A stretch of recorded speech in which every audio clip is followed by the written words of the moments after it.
अस्सलाम वालेकुम व्यूअर्स। अल्लाह ताला आप लोगों को खुश व आबाद रखे। आज मैं बनाने जा रही हूँ बीफ पुलाव। इसके लिए मैंने लिए हैं 2 कप चावल के और तकरीबन 1 किलो ही मैंने लिया है बीफ। यानी कि आप चावलों के मुताबिक भी ले सकते हैं, लेकिन मैंने ज़रा ज़्यादा लिया है। और इसमें मैं 1 चम्मच नमक का डालूँगी बॉयल करते वक़्त, और 1 चम्मच लहसुन का पेस्ट डालूँगी। बस इसके अलावा मैं थोड़ा से साबुत मसाले डालूँगी, जिसमें हैं 2 बड़ी इलायचियाँ और थोड़ी सी दालचीनी है, और थोड़ा सा ज़ीरा, थोड़ी सी काली मिर्चें और 2 बादियान के फूल हैं।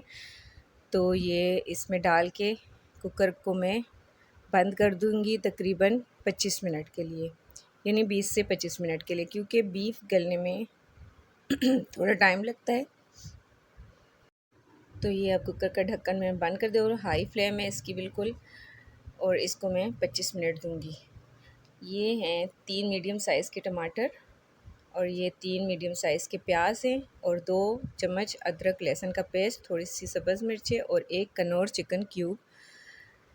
तो ये मैं पुलाव में ज़रूर डालती होती हूँ और बाद में स्पाइसेस डालूँगी। तो ये मैंने प्याज रख दिए हैं 1 कप घी में, और अदरक लहसुन का पेस्ट भी डाल दिया है।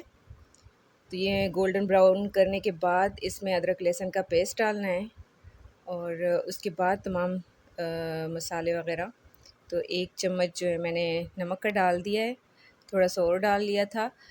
और ये है गरम मसाला, ज़ीरा थोड़ा सा, और थोड़े से ये चिली फ्लेक्स हैं, कुटी हुई लाल मिर्चें 1 चम्मच मैंने डाली हैं भर के, और थोड़ा सा गरम मसाला मैंने पहले भी कहा था, तो ये मैंने डाल दिया अब। और ये टमाटर मैंने डाल दिए इसमें। इसके साथ ही मैंने थोड़ी सी सुरख पिसी हुई मिर्चें डाली हैं, थोड़ी सी डाली हैं बस। तो ये ज़रा पुलाव जो है ये स्पाइसी किस्म का होगा, इसलिए मैंने ये स्पाइसेस डाले हैं। तो बाज़ लोग जो यखनी पुलाव बनाते हैं उसमें तो बिल्कुल कोई मसाले नहीं डालते, लेकिन ये मैं थोड़ा स्पाइसी पुलाव बना रही हूँ, इसलिए मैंने इसमें डाल लिए हैं। तो इसमें अब 1 कप पानी डाल के मैं इसको ढक के रख दूँगी मीडियम आंच पे, ताकि ये टमाटर अच्छी तरह गल जाए और मसाला अच्छी तरह मिक्स हो जाए। तो यहाँ पर हमारे 25 मिनट हो चुके हैं। अब हम चेक करेंगे कि गोश्त गल गया है कि नहीं। तो ये देखिए यखनी भी काफ़ी चिकनाई वाली है, इसलिए मैंने घी थोड़ा डाला था।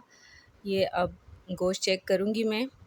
तो ये बोटी निकाल के अब देखते हैं कि गोश्त कितनी हद तक गल गया। ये देखिए माशाल्लाह से गल चुका है।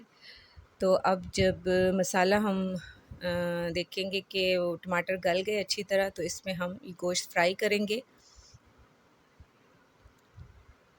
ये देखिए अब टमाटर अच्छी तरह गल चुके हैं उसी पानी में, मसाला भी अच्छी तरह इसमें मिक्स हो गया है।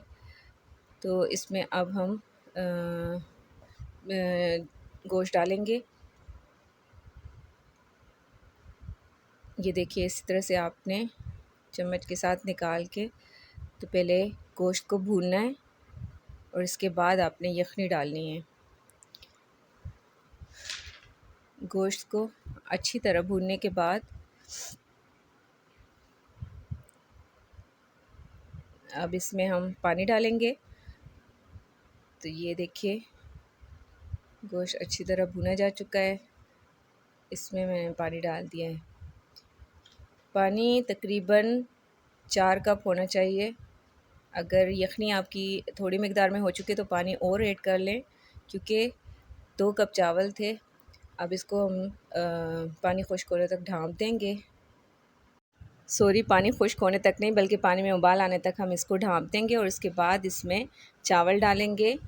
तो चावलों को भिगोए हुए 1 घंटा गुजर चुका था, मैंने चावल डाल दिए। अब इसमें पानी खुश्क होने तक इसको ढाँप देंगे। जब पानी खुश्क हो जाएगा तो इसको हम दम पे रखेंगे तकरीबन 15 मिनट के लिए।